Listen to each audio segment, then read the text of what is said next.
Esprit Saint, viens remplir le cœur de tes fidèles. Alléluia, Alléluia. Allume en eux le feu de ton amour. Alléluia, Alléluia. Gloire à Dieu,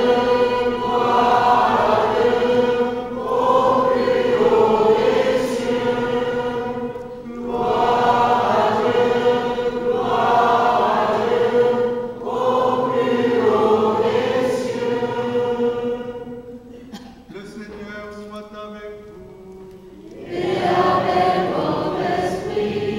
Évangile de Jésus-Christ selon Saint Jean. Gloire à toi, Seigneur.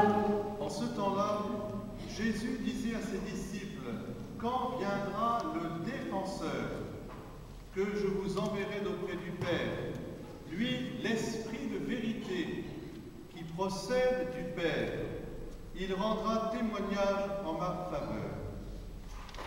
Et vous aussi, vous allez rendre témoignage, car vous êtes avec moi depuis le commencement. J'ai encore beaucoup de choses à vous dire, mais pour l'instant, vous ne pouvez pas les porter. Quand il viendra, lui, l'Esprit de vérité, il vous conduira dans la vérité tout entière. En effet, ce qu'il dira ne viendra pas de lui-même, mais ce qu'il aura entendu, il le dira. Et ce qui va venir, il vous le fera connaître. Lui me glorifiera, car il recevra ce qui vient de moi pour vous le faire connaître. Tout ce que possède le Père est à moi. Voilà pourquoi je vous ai dit, l'Esprit reçoit ce qui vient de moi pour vous le faire connaître. Acclamons la parole de Dieu. Louange à toi, Seigneur Jésus.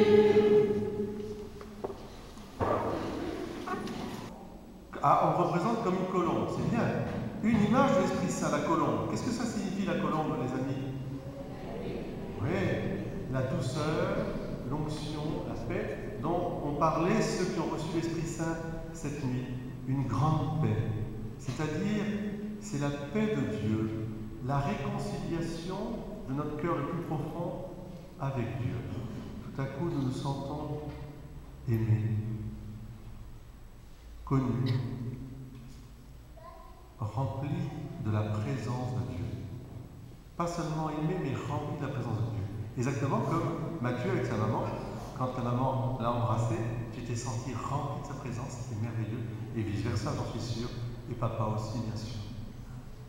Mais là, c'est mystérieux. Dieu prend complètement le champ de la personne, la colombe. D'autres images de l'Esprit Saint. Dites, le feu! Le feu! Alors le feu, c'est le feu qui consume, qui purifie, mais c'est aussi le feu qui remplit de dynamisme, d'énergie. Comme on dit, j'ai le feu sacré. C'est ici, je dirais, la fête de la Pentecôte, les apôtres qui sont tellement remplis d'Esprit Saint, qui parlent dans toutes les langues, tout le monde les comprend, et ils partent à l'aventure. C'est la mission, le feu de l'Esprit Saint. C'est pour ça d'ailleurs on est en rouge. Le feu. Une autre image de l'Esprit Saint.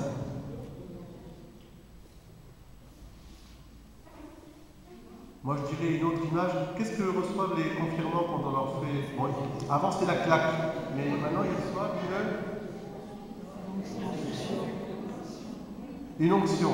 Et qu'on appelle comment Ah, Sébastien, il a bien appris aussi, on voit. Il avait dit le Saint-Crème. Alors, l'Esprit Saint, c'est aussi comme une huile qui, je dirais, pénètre au plus profond de nous pour nous donner ses dons, les 7 dons de l'Esprit Saint, comme un onguent profond, un baume qui va, voilà, c'est l'image aussi qu'on a de l'Esprit Saint.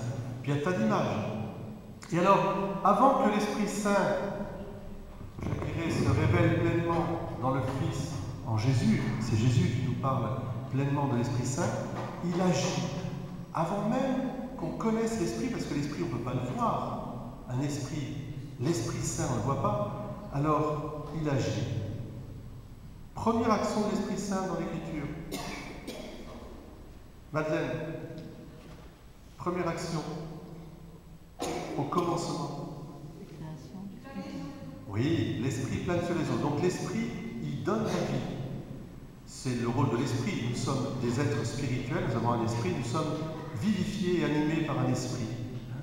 Par l'Esprit. Et l'Esprit, il est celui qui plane sur les eaux pour féconder.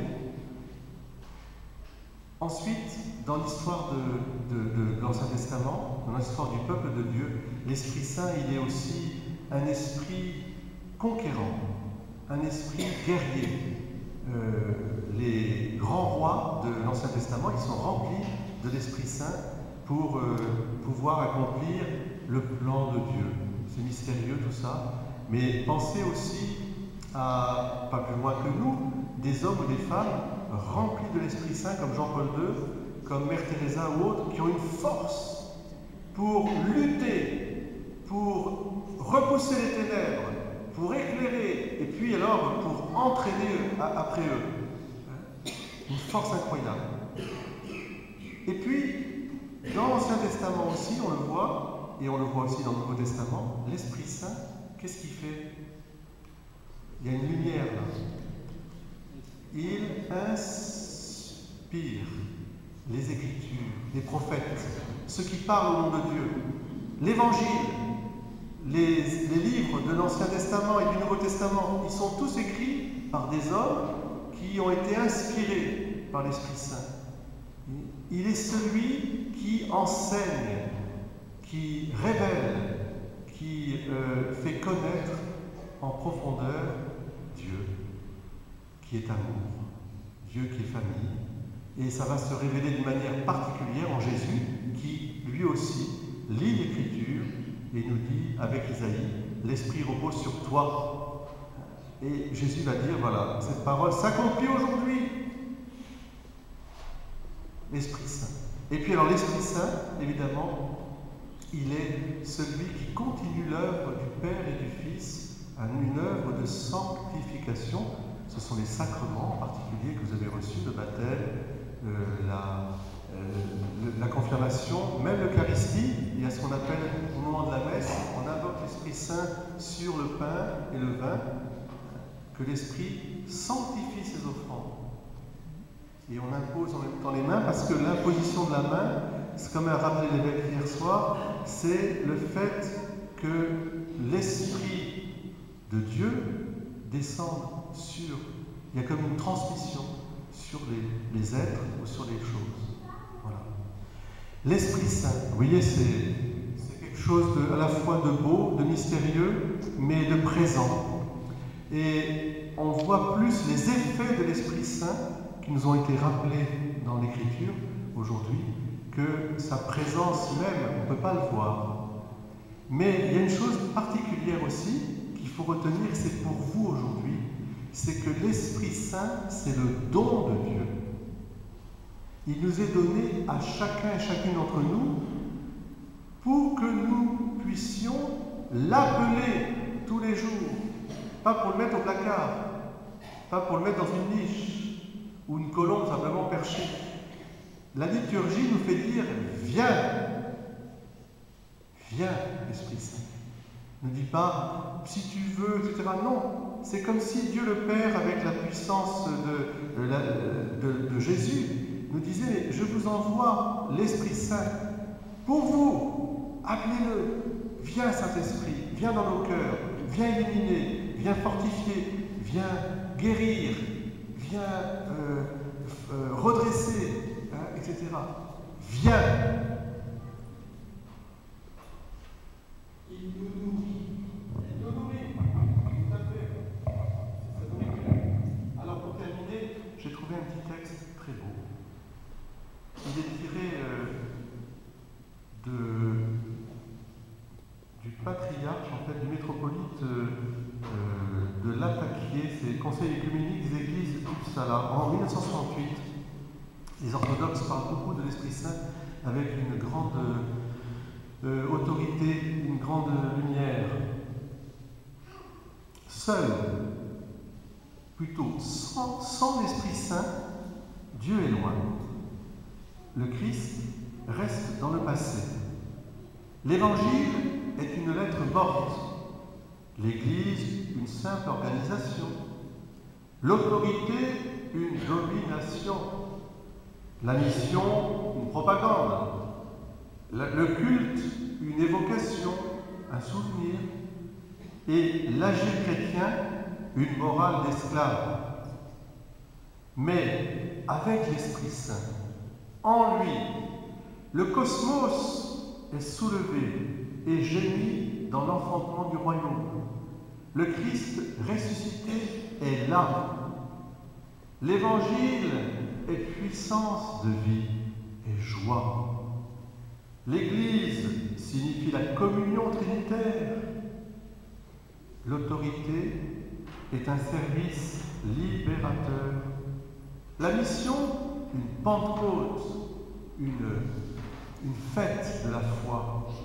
La liturgie, un mémorial et une anticipation. Et l'agir humain est déifié.